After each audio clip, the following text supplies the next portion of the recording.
नमस्कार। आज हम बात करेंगे जुवेनाइल जस्टिस एक्ट के बारे में। केंद्रीय मंत्रिमंडल ने किशोर न्याय बालकों की देखरेख और संरक्षण अधिनियम 2015 में संशोधन लाने की मंजूरी दे दी है। अब हम बात करेंगे कि इसमें क्या कुछ नरेंद्र मोदी जी ने प्रस्तावों को स्वीकार किया है या कुछ मंजूरी किन चीजों के लिए मंजूरी दी है। नमस्कार, मैं हूं भावना। आप सभी देख रहे हैं लीगल होम्स का यूट्यूब चैनल। इस चैनल के माध्यम से मैं आप सभी को लीगल नॉलेज प्रोवाइड कराती हूँ और स्पेशली जुडिशरी के लिए जो स्टूडेंट हैं उनको भी समय समय पर कुछ ना कुछ नया और अच्छा बताती रहती हूँ।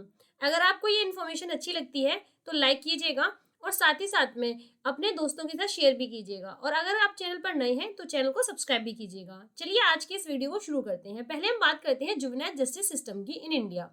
देखिए, जुवेनाइल जस्टिस सिस्टम है, ये 2015 में आया हुआ एक स्पेशल एक्ट है जो सिर्फ और सिर्फ बच्चों को डील करता है।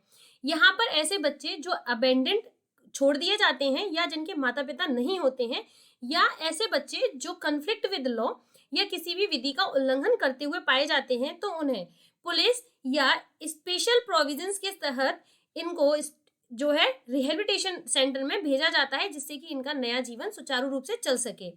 अब हम बात करते हैं कि 2015 में एक्ट आया, इस एक्ट की कुछ विशेषता है या इसकी प्रस्तावना है वो क्या कहती है। यहाँ पे देखिए स्पष्ट लिखा हुआ है, विधि के उल्लंघन के लिए अभिकथित और उल्लंघन करते पाए जाने वाले बालकों और देखरेख तथा संरक्षण की आवश्यकता वाले बालकों से संबंधित विधि का समेकन और संशोधन करने के लिए इस एक्ट को बनाने के पीछे क्या रीजन है। इस एक्ट को बनाने के पीछे जो बच्चे जिनको स्पेशल देखरेख या संरक्षण की जरूरत है, ऐसे बच्चे जो विधि का उल्लंघन करते हुए पाए जाते हैं या जो बच्चे किसी अपराध में शामिल किए जाते हैं, इनका निपटारा करने के लिए इसके लिए एक सर्वोत्तम हित में एक एक्ट बनाया गया, जिसको अगर हम इसमें देखें तो यहाँ पर जो बच्चों को ऐसे बच्चे कन्फ्लिक्ट विद लॉ जो पाए जाते हैं, उनको उनके साथ में अच्छी व्यवहार जो मित्रवत व्यवहार है उसको अपनाते हुए इनकी अच्छे से देखरेख हो सके, इनका विकास उपचार समाज में पुनः मिलने जुलने की इनको लायक बनाया जाए, इसके लिए इस एक्ट का जो है गठन किया गया। अब देखिए इसमें जो प्रोविजंस हैं, काफी सारे प्रोविजंस हैं, तो हम मेन प्रोविजन की बात करते हैं। देखिए ये 2015 का एक्ट है, 2015 में आया था और ये हमारा बेयर एक्ट है। अगर आप इस बेयर एक्ट को देखेंगे तो समय समय पर इसमें संशोधन होते रहते हैं, जैसे 2015 फिर 2017, और जैसे जैसे जरूरत पड़ती है तब तब हम इसमें संशोधन करते रहते हैं। अब यहाँ पे एक चैप्टर है हमारा दत्तक ग्रहण से related, chapter number 8। Chapter number 8 में सेक्शन 56 से लेकर 73 तक के प्रोविजंस दे रखे हैं, जो ऐसे बच्चे हैं जो कन्फ्लिक्ट विद लॉ हैं या जिनके माता पिता नहीं है, या ऐसे बच्चे जो बाहर सड़क पर भीख मांगते हुए मिलते हैं या जिनका रहने के लिए घर नहीं है। यहाँ पे केंद्र सरकार जो राज्य सरकार है, राज्य सरकार होती है, ऐसे बच्चों के लिए जो है चाइल्ड वेलफेयर कमेटी की स्थापना करती है और उनके देखरेख में चाइल्ड वेलफेयर इंस्टीट्यूशंस बनाती है। तो उससे रिलेटेड ये चैप्टर है। तो यहाँ पे 56 में तो दत्तक ग्रहण कैसे करते हैं यानी अडॉप्शन कैसे होता है उसकी बारे में बात की गई है। और सेक्शन 61 जो कि अभी केंद्र सरकार ने संशोधन करने के लिए जो मंजूरी दी है उसकी हम बात करेंगे। देखिए पहले तो हम सेक्शन 61 को समझ लेते हैं कि ये क्या है। तो यहाँ देखिए इसका ये टाइटल है, दत्तक ग्रहण के लिए प्रतिफल स्वरूप समुदाय के विरुद्ध न्यायालय की प्रक्रिया और शास्ति। कहने का मतलब है यदि कोई भी व्यक्ति, जैसे सपोज मैं यहाँ पर ए नाम के बालक को गोद लेना चाहती हूँ जो कि एक अनाथ बालक है, अब इसकी क्या प्रक्रिया होगी, इसके लिए मुझे कहाँ जाना होगा, किस प्रकार से मुझे इसको दत्तक एज अ अडॉप्शन करने के लिए मुझे क्या प्रक्रिया लेनी होगी, इसकी जो सारी फॉलो है, ये जो इसका जो पूरा स्ट्रक्चर है जो मुझे फॉलो करना पड़ेगा। जैसे पहले मुझे एप्लीकेशन देनी होगी कि मैं एक बच्चे को गोद लेना चाहती हूँ, फिर मेरी मुझे वहाँ की एक रिपोर्ट चेक बनाई जाएगी कि मैं बच्चा ग्रहण करने के लिए सक्षम हूँ या नहीं हूँ, जो मेरा लाइफ पार्टनर है वो मेरे लिए एग्री कर रहा है कि नहीं बच्चे को लेने के लिए, या अगर कोई भी पुरुष बच्चा ग्रहण करना चाहता है तो उसकी महिला जो पत्नी है वो जो मंजूरी दे रही है कि नहीं बच्चे को अडॉप्शन के लिए। तो ये सारी प्रक्रियाएं देखी जाती हैं, जैसे कि मुझ पे इतना धन संपत्ति है कि नहीं कि मैं बच्चे की अच्छी सी देखरेख कर सकूं, उसे रहने के लिए घर है या नहीं, उसे अच्छा माहौल मिल सके ऐसा घर है या नहीं मेरा। तो इस तरीके की जांच पड़ताल की जाती है इस जेजे एक्ट के अकॉर्डिंग। तो यहाँ पे जो प्रस्तावना है, जो संशोधन प्रस्ताव किया गया है, उसके लिए नरेंद्र मोदी की अध्यक्षता में केंद्रीय मंत्रिमंडल की बैठक हुई थी और इस प्रस्ताव को मंजूरी दी गई थी कि जो डीएम और एडीएम है, डीएम मतलब जिला मजिस्ट्रेट और एडीएम मतलब अतिरिक्त जिला मजिस्ट्रेट, इस कानून की रखवाली के लिए बनाए गए हैं। यानी कि इन एजेंसियों को जो कामकाज करेंगे, इनके ऊपर निगरानी करने का काम करेंगे डीएम और एडीएम। यहाँ पे इन्होंने प्रधानमंत्री नरेंद्र मोदी ने बताया है कि किशोर न्याय देखभाल और बच्चों की संरक्षण अधिनियम 2015 के में संशोधन लाने के प्रस्ताव को स्वीकार करते हुए अब डीएम और एडीएम हर जिले में किशोर न्याय अधिनियम को लागू कराने वाली एजेंसियों को कार्य को निगरानी करेंगे और उन्हें स्पेशली इस यूनिट के लिए, इस बच्चों की यूनिट के लिए भी अपॉइंट किया गया है। तो यहाँ पर जब मैं बच्चा ग्रहण करूंगी या कोई भी बच्चा मैं कहाँ से लेना चाहती हूँ, वो जो एजेंसी होती हैं उनकी देखरेख कौन करेगा? आपका डीएम और एडीएम, राइट। ये चीजें समझ में आ गई होंगी कि बच्चों को जो गोद लेने की प्रक्रिया होती है, इसकी भी एक कानून बना होता है जिससे कि आप किसी बच्चे का मिसयूज ना कर सकें या उस बच्चे को गोद लेकर किसी गलत काम में फिर से ना ढकेल दें। ये काम करने, ये जो इसका पूरा वो है, इसका लेखा जोखा केंद्र सरकार, राज्य सरकार और केंद्र सरकार का होता है। सो आई होप ये बात समझ में आ गई होगी। फिलहाल तो इसमें क्या होता है कि कोई भी दत्तक ग्रहण करने के लिए न्यायालय को ये समाधान पहुंचाना होता है कि हम एक बच्चे को ग्रहण करना चाहते हैं, यानी कि दत्तक लेना चाहते हैं। उसके लिए हम कहाँ जाएंगे? बालक के कल्याण के लिए इस बच्चे को लेंगे। उसकी आयु और समझ को ध्यान में रखते हुए ऐसे विचार करेगा कौन? न्यायालय। जो भी बच्चे को देना चाहता है या जो लेना चाहता है, अपने उस बच्चे को अडॉप्शन करना चाहता है, उसकी पूरी तरीके से जांच पड़ताल करने के बाद ही उस बच्चे को गोद दिया जाता है। तो और इसमें क्या होता है कि इसमें जो कोई भी बच्चा अगर गोद लेना चाहता है या देना चाहता है, उससे कोई भी फीस नहीं ली जाएगी।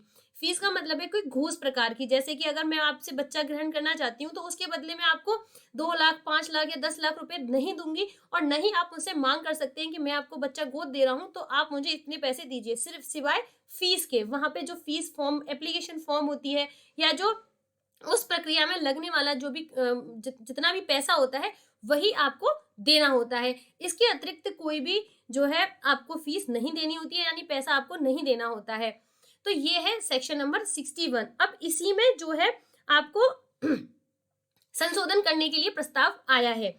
इसमें कहा गया है कि धारा 61 में जब गोद लेंगे बच्चे तो इस गोद लेने के मुद्दे को डीएम और एडीएम की अधिकारिता के अधीन दिया जाएगा और इनका निपटारा तेजी से किया जा सके, इनको इसलिए संशोधन किया जा रहा है।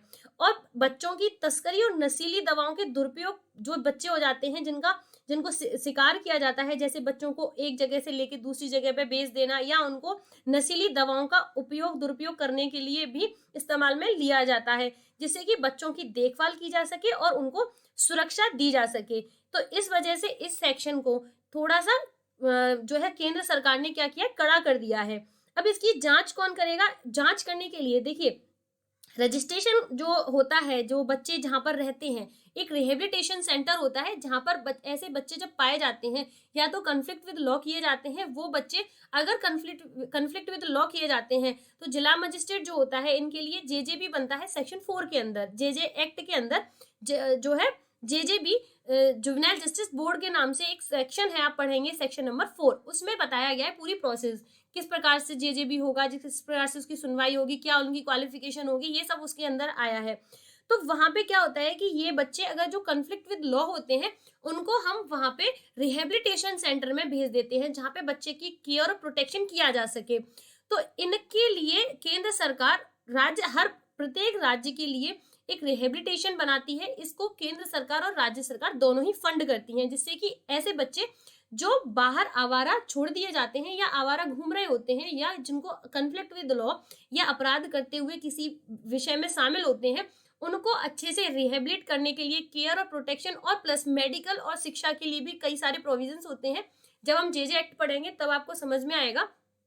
फिलहाल तो आप इतना समझ लीजिए, एक राज्य सरकार जो होती है एक रिहेबिलिटेशन सेंटर की स्थापना करती है और रिहेबिलिटेशन जो है रजिस्टर्ड होता है और रजिस्टर्ड में वो अपनी बताएगा कि मैं इस रिहेबिलिटेशन का क्या काम करने वाला हूँ, बच्चों की देखरेख के लिए करने वाला हूँ या शिक्षा देने के लिए या उनकी केयर प्रोटेक्शन करने के लिए। तो सिर्फ स्पष्ट बताना होता है कि मुझे इस रिहेबिलिटेशन की जरूरत क्यों है।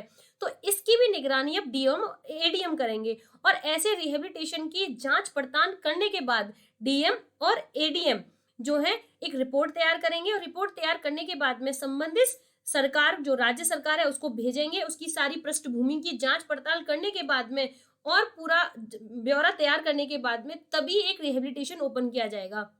अब इस रिहेबिलिटेशन की देखरेख के लिए कुछ व्यक्ति अपॉइंट किए जाते हैं जिनका विधि में या किसी भी जैसे साइकोलॉजिस्ट या जो डॉक्टर होते हैं जो बच्चों के स्पेशलिस्ट होते हैं उसमें उनकी डिग्री उनके पास में होनी चाहिए और इससे रिलेटेड उनके पास में वर्क एक्सपीरियंस भी होना चाहिए। और साथ में ऐसी ऐसी जो व्यक्ति हैं इनमें से कोई ना कोई एक महिला भी होनी चाहिए। इस प्रकार से एक जो है रजिस्ट्रेशन के लिए जब आप करते हैं इस तरीके का जो चाइल्ड वेलफेयर कमेटी होती है इसमें इस तरीके की स्थापना मतलब ऐसे लोगों को जोड़ा जाता है जिससे कि बच्चों की देखभाल अच्छे से की जा सके और बच्चों का कोई दुरुपयोग न किया जा सके। इसकी भी पृष्ठभूमि इन लोगों की पृष्ठभूमि भी चेक करवाई जाएगी आज से। मतलब ये जो संशोधन है इसके बाद में जो भी प्रस्ताव किया गया है इसके बाद में इन लोगों की पृष्ठभूमि को भी चेक किया जाएगा। सो आई होप आप लोग समझ गए होंगे कि किस तरीके से इसमें जो केंद्र सरकार ने section 61 juvenile justice care and protection act 2015 में संशोधन करने की मंजूरी दी है। मुझे उम्मीद है कि ये संशोधन जल्दी ही हो जाएगा और पूरे समाज में एक अच्छा उदाहरण पेश करेगा क्योंकि आज की डेट में महिलाओं और बच्चों से रिलेटेड जितने भी अपराध होते हैं वो कहीं ना कहीं बढ़ते ही जा रहे हैं और हमारे पास लॉ तो है लेकिन उनको इम्प्लीमेंट कराने के लिए सख्त कानून नहीं है। यानी कि कहीं कहीं कानूनों को इम्प्लीमेंट कराना बहुत बड़ी बात होती है और कानून इम्प्लीमेंट नहीं हो पाते जब तक कि इसके पीछे का जो सिस्टम है वो स्ट्रांग ना हो। तो मुझे पूरी उम्मीद है नरेंद्र मोदी सरकार से या जो भी मिनिस्ट्री जो हमारे बैठे हुए हैं वहां पे कैबिनेट मिनिस्टर्स उनसे भी पूरी उम्मीद है कि ऐसे कानूनों को जल्द से जल्द सख्त कराया जाए और कड़े से कड़ी तरीके से उनके ऊपर जो भी उल्लंघन करता है कार्रवाई की जाए। Thank you for watching this. अगर इन्फॉर्मेशन अच्छी लगती है तो प्लीज चैनल को सब्सक्राइब किए हुए मत जाइएगा। अगर आपके कोई भी क्वेश्चन है तो कमेंट के माध्यम से पूछ लीजिएगा। नमस्कार, जय हिंद, जय भारत।